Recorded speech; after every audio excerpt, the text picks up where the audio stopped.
tema da nossa conversa agora é Novembro Azul e aqui ao meu lado o urologista Gilberto Oliveira, o doutor que vai trazer tantas informações a respeito desse assunto que é tão importante. Por isso eu peço a atenção dos homens, das famílias que estão nos acompanhando agora. A gente sabe que esse mês é um mês muito especial de conscientização, é isso, doutor, de orientação, de combate ao câncer de próstata.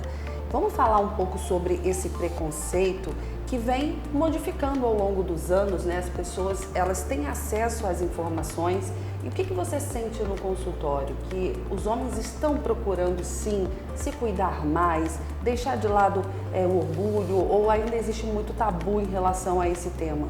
Excelente colocação. O que eu acho é o seguinte: antigamente você tinha um preconceito muito forte, só que com a divulgação das informações e o maior acesso a elas, faz com que o paciente ele comece a ter uma conscientização, o que mostra que a campanha do Novembro Azul então foi bem sucedida. Hoje os pacientes eles nos procuram desde cedo e eles já não vêm mais com tabus ou dúvidas a respeito, eles já vêm falando: doutor, eu quero fazer minha prevenção, eu quero fazer o meu exame, eu estou com 40 anos, né? Então está na minha hora. Então o que eu começo a perceber no consultório é que está se tornando cultural. Assim como a mulher sempre frequentou o médico e isso faz parte da rotina dela, o homem passou a ter essa conscientização e isso faz com que ele venha frequentemente, ao menos uma vez ao ano, ao urologista, que se tornou, inicialmente era o médico da próstata e hoje nós estamos nos tornando o médico do homem.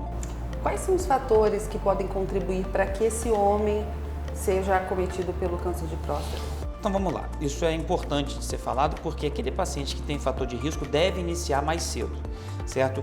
Os principais fatores é idade, quanto mais velho o homem vai ficando, maior a chance dele desenvolver a doença.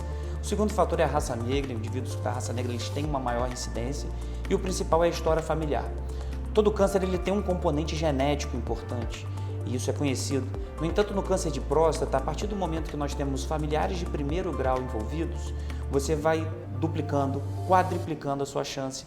Então, o crescimento do risco ele passa a ser exponencial, de forma que o paciente que deve nos procurar, nós dividimos entre dois grupos. Aquele grupo sem fatores de risco, esses independentes de sintomas, devem procurar o urologista a partir dos 50 anos. E aqueles com fatores de risco, história familiar positiva, negro ou outras mutações genéticas, eles devem iniciar o seu acompanhamento ao menos a partir dos 40 anos. Essa questão de cuidar da saúde é fundamental, né? Porque o estilo de vida que você leva também pode contribuir para outras doenças, não só o câncer. E quanto mais você vai protelando, buscar essa ajuda, fazer o acompanhamento, é mais complicado, né, doutor? Eu queria que você falasse sobre a importância de ir ao médico, não deixar para depois, fazer os exames. A gente estava comentando sobre isso, né? Hoje as pessoas têm uma capacidade de viver muito mais e viver melhor e muitas vezes, por essa falta de insistência, de cuidado, elas acabam ficando doentes.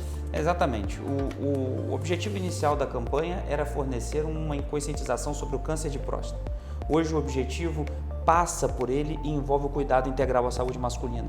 Porque o homem ele tem fatores de risco devido ao seu estilo de vida, aos seus hormônios, que aumentam a chance de desenvolver doença cardíaca, disfunções glicêmicas como diabetes.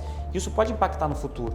Como falávamos aqui no início, né, a vida hoje em dia ela tende a ser muito longa com os avanços da medicina, de forma que não é mais um sprint, é uma corrida de longa duração, é uma maratona.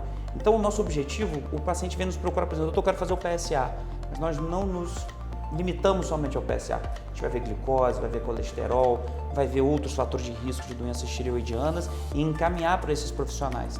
De forma que nós estamos nos tornando, como disse outrora, o médico do homem e não somente da próstata como éramos vistos.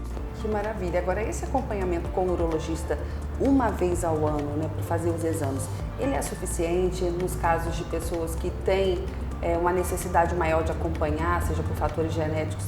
É importante que eles façam mais de uma consulta, mais exames? O que o senhor orienta? O que acontece, né? O avançar da medicina nos fez identificar grupos de riscos e fatores de risco. Aquele paciente que está evoluindo super bem, que está tudo bem com ele não tem por que fazer mais do que uma visita ao ano.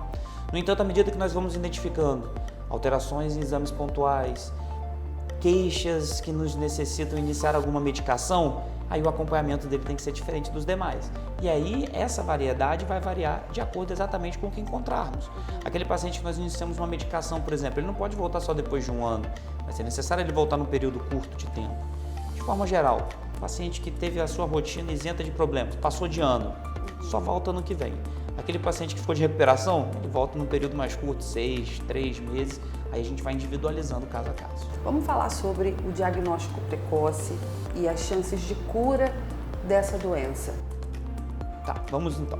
Precisamos dividir o câncer de próstata, então ele tem fatores de risco, certo? E os fatores de risco eles vão influenciar exatamente na sua chance de cura ou não, porque vai determinar a agressividade da doença.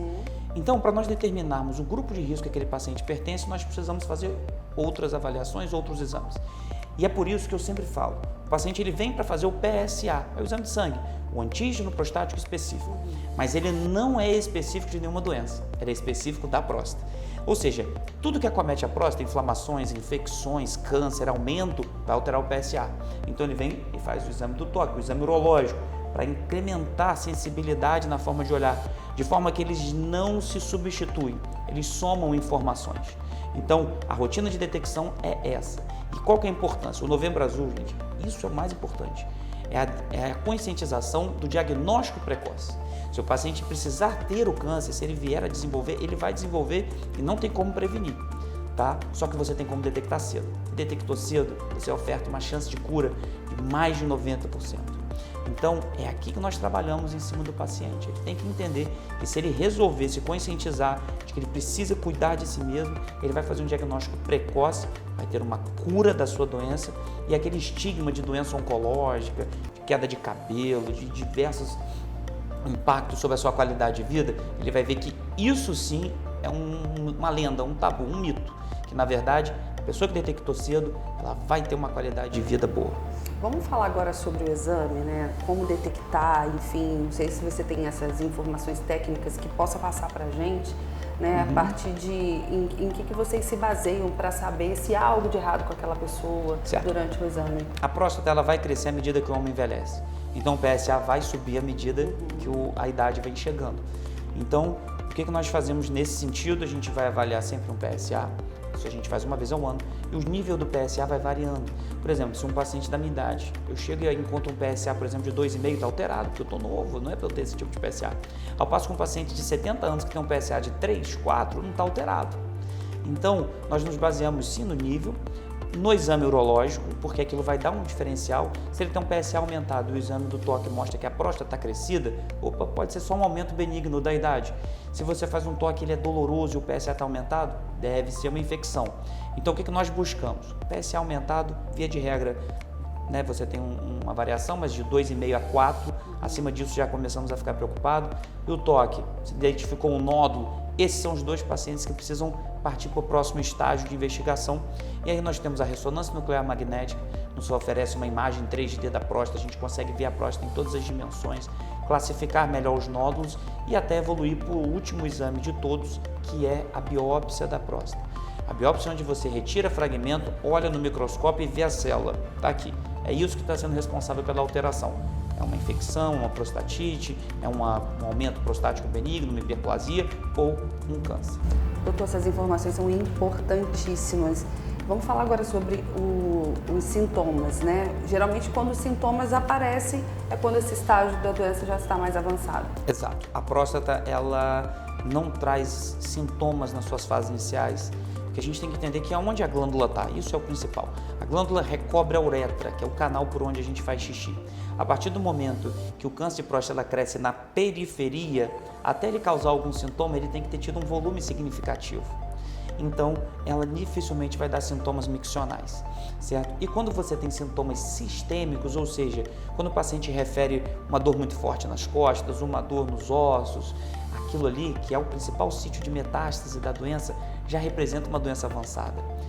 O câncer de próstata em estágio inicial, ele é totalmente assintomático. E é esse o objetivo da conscientização e da detecção precoce. Porque se você pegar o paciente antes dos sintomas, provavelmente é uma doença localizada e aí com um tratamento localizado, você vai ofertar a cura. Como é que é esse tratamento? Nós temos duas formas de tratamento para câncer de próstata visando a cura. Nós temos radioterapia e cirurgia, certo? As duas têm resultados oncológicos iguais, as duas têm sucesso de cura igual, as duas têm até efeitos adversos semelhantes, certo? Só que eles vão diferenciar no mecanismo que o gerou, de forma que o que vai depender é o paciente pode escolher. Se é um paciente de alto risco, usualmente nós preferimos fazer radioterapia porque ele não vai precisar passar por um procedimento cirúrgico. Agora, se é um paciente de baixo risco cardiovascular, um paciente jovem, obviamente a cirurgia para ele vai ter um benefício imenso, sobretudo que hoje nós temos o avanço das técnicas minimamente invasivas, nós temos o adjunto da cirurgia robótica, inclusive na nossa região nós temos essa possibilidade, nós contamos com robô. Então, se você puder optar por fazer o tratamento que nós dizemos que é o gold standard, né, o padrão ouro, que é a cirurgia robótica, a chance de cura e baixo efeito adverso é muito significativa. Doutor, quero agradecer por todos os esclarecimentos. E antes da gente encerrar, eu queria que você falasse diretamente para quem está nos assistindo quais são as orientações, o alerta a respeito desse assunto que é tão delicado, mas também é muito importante, a gente não pode deixar para depois. O que eu acho é o seguinte, a pessoa tem que se conscientizar de que ela vai viver muito tempo. E viver é bom, sobretudo se você tem família, se você tem filhos, netos, e você sempre fica com aquele desejo de vê-los crescer. Essa é a sua chance. O câncer, normalmente tem esse estigma de que é uma doença que vai te trazer alteração da qualidade de vida, queda de cabelo, alteração da sua autoimagem, mas no câncer de próstata isso não acontece. E se você pegar precocemente essa doença, ela não vai passar de um problema, ela vai se tornar uma história para você contar no futuro. Então, se conscientize, você tem chance de cura, e se você procurar um médico cedo, provavelmente isso vai só se tornar uma história no seu futuro. Muito obrigada, doutor, por tirar todas as nossas dúvidas e até breve, tá? Espero recebê-lo aqui no Tudo a Ver mais uma vez. Claro, foi um prazer trabalhar com vocês. Muito obrigada. Imagina. Até a próxima.